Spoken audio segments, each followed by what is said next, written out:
of the Father, and of the Son, and of the Holy Spirit. Amen.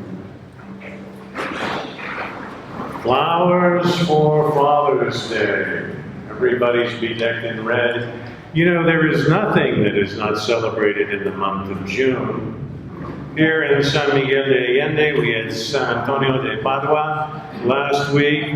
It was supposed to be Los Locos last week. Juneteenth was yesterday. All June is Pride Month, but today is Father's Day.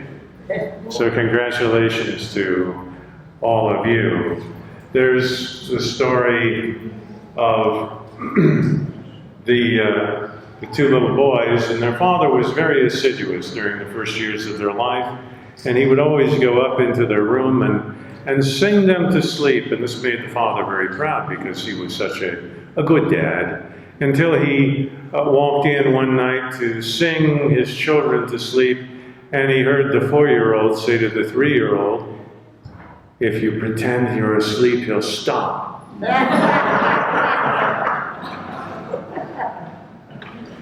And there was the little boy who was out in the garage making a birdhouse with his father. His father was inclined toward recreational carpentry, as was my own.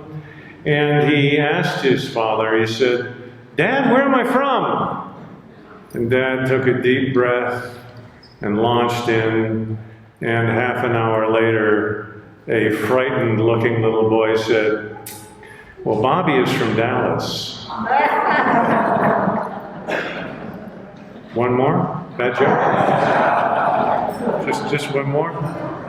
So there's a little girl, and she came home, and she told about how the teacher had them write an essay on the person who made them the most proud. And she handed her essay to her dad, and it was about him. And Dad was, of course, deeply touched, but he couldn't resist fishing for a compliment.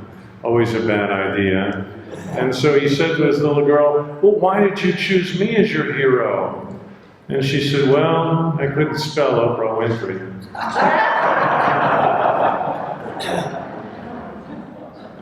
So I mentioned last week that I had, for the first 5 years of my priesthood, been in charge of the middle school and high school youth at my parish of All Saints by the Sea in Montecito. And Hope, who is visiting or who lives here now, knows that parish. And her good friend, Melinda Manoni, was my parish administrator. So Melinda can verify the story I'm about to tell. So I had gone to great lengths to create a youth trip to Haiti. We were going to go down to Haiti and do TB inoculations, just as I had when I was in college. I thought this would be a great way to help inculcate a spirit of mission in those kids. And 2 weeks before the 16 youth and I and 4 chaperones were due to head down to Haiti, Haiti had a coup. And they dislodged Baby Doc, which all in all is a good thing, but annoyed me at the moment.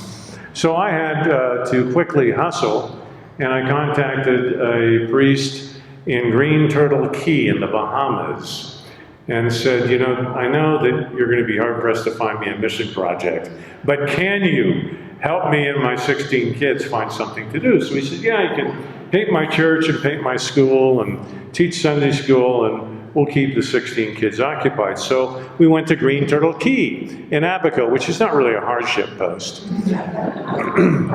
And we had the girls in one house, and a mile up the hill we had the boys in a second house, and we painted the church, and we painted the school. This went on for 10 days. We were doing Sunday school when we could. We were exhausted, so the priest said, "Let's give you a break. We'll take you and the 16 kids out to visit some of the other Anglican churches on some of the other keys here around Abaco." So we all got on a big boat. We went out, we visited the parishes. We were coming back late in the afternoon, and I had, for 10 days, been maintaining the frontier between the girls' dorm and the boys' dorm. It wasn't entirely successful, but that's another story. And I was mushed, so I just passed out. I was in a hard sleep. And so after a period, I was awakened by panicked chaperones who said, "There's an incredible storm." We'd taken the kids all down below in the boat's hull. And there was lightning, and the boat was being tossed, and people were sick. I said, "You know, the captain's been through this before. The kids are wearing life preservers." I went back to sleep. Nori and John Burke, whom you may or may not know, did not talk to me for at least 2 days after that. So sometimes that's what you do in the face of troubles. All of you have known mighty storms in your lives, and you're probably going to know a few more. One of my favorite paintings is by J.M.W. Turner, The Evening of the Deluge. It will be as though that painting came off the wall of the Tate Gallery in London and landed on your own pared. So fierce will some of the storms afflicting you prove to be. And no umbrella that you have, however large, will provide adequate shelter. And neither will any doctrine of the Christian faith. And neither will all your prayers save you from times of deep and profound difficulty when you are seasick. Ask Job from our first reading whether he could find an adequate doctrine or umbrella to save him from times of trial. Ask the person next to you in the pew. Storms are going to come, and Jesus will be asleep in the helm every time. There will be no quick fixes. It's true for you, it's true for the world. There have been 272 mass shootings since the beginning of this year in the U.S. In May, there were volleys of missiles between Gaza and Israel. We all cared. We all prayed. Nothing very much changed. This is called, in Christian theology, the problem of evil, the problem of suffering, and it vexes theologians. And the best answer that's ever been given is that human free will is contingent on suffering and pain in an open universe.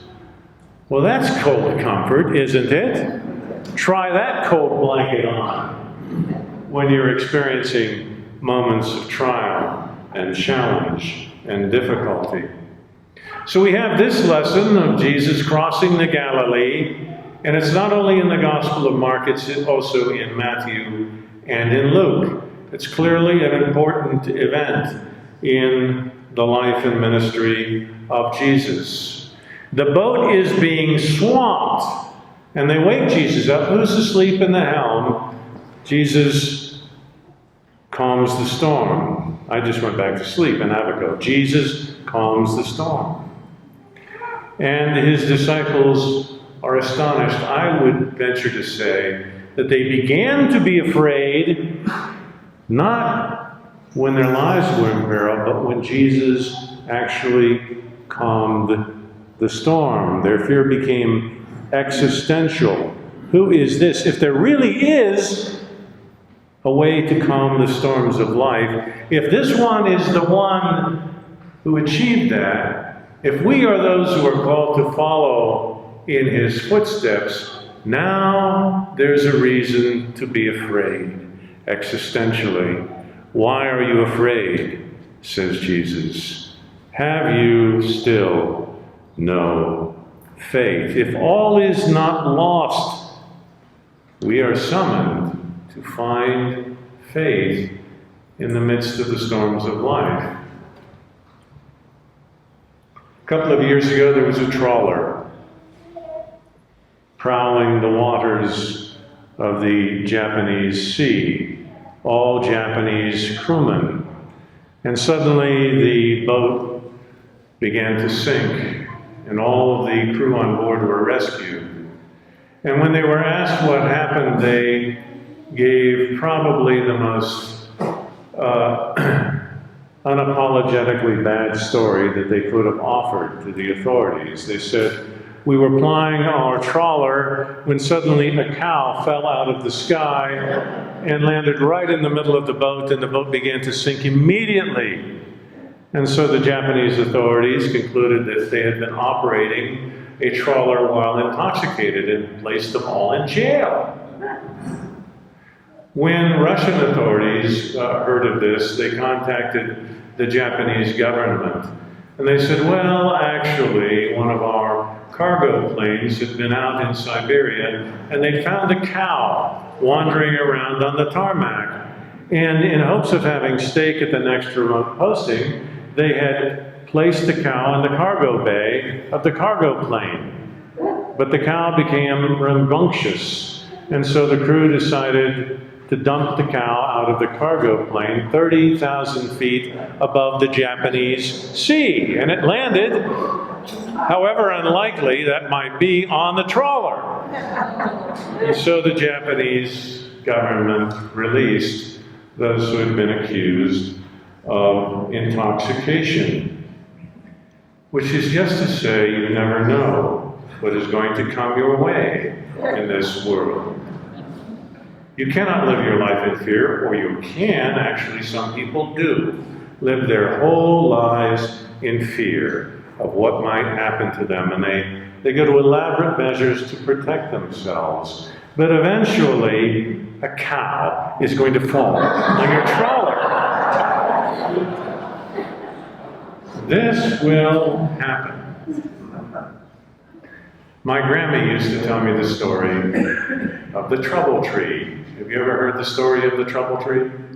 She said if there were a tree in the world, and every human life was hanging on that tree with all its joys and all its troubles, and you came to that tree, and you could exchange your life for one life on that tree, you would probably take down your own life with its own peculiar joys and sorrows all over again.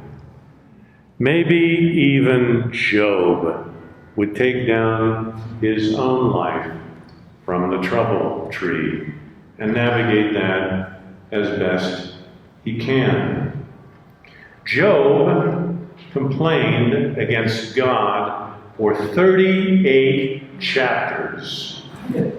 I'm giving you permission to complain against God when cows fall out of the sky and when things are not going terribly well in your life.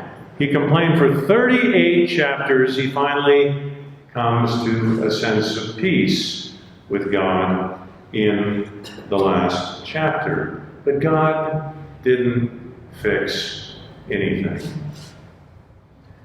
There's a well-known pastor in Orange County in a megachurch called Saddleback, which some of you may know. And there at Saddleback, this well-known pastor one day realized that at 300 pounds he was overweight. And so he did what any of us would do, and he went to the Bible for a diet program and wrote a book about that and put his entire congregation on a diet, which probably didn't do any American any harm. Most Americans can stand to lose a pound or few. It was probably not precisely the best approach, because the Bible is not an answer book, and Christianity will not solve all your problems. It is not a self-help doctrine. Faith is not a parachute. Faith is not an insurance policy. There is no sufficient answer for human suffering, even if human suffering might be a contingency of a free and open universe, and you have to wear that wet blanket as your only consolation from time to time. 272 mass shootings in the United States since January. Gaza missiles in Israel, Israeli missiles in Gaza. 100 other tragedies that you know of or are personally acquainted with. So at the end of the day, Jesus tells his tired disciples to get into the boat, and they're going to cross over to the other side. And they've never been to the other side. And the people on the other side aren't Jews. They aren't people that they know or understand. And they're not sure they need to meet other people with other troubles. They've got enough on their own plate. Maybe that's part of the allegory of the storm. They're really not interested in meeting strangers and learning too awfully very much about them. And so you will struggle in your own life for 38 chapters. I promise you that if you wait for sunshine, you will never learn faith. It is in the midst of the storm that we learn faith and trust and hope and courage. And at the end of the day, when you reach the other side of the Galilee, like the disciples, you may be filled with awe. You may even discover that you have something to offer other people with their own trouble trees. Faith comes when we take our own troubles down from the tree and we get into the boat and we dare to make the crossing fully aware that God will be asleep in the bow. Amen.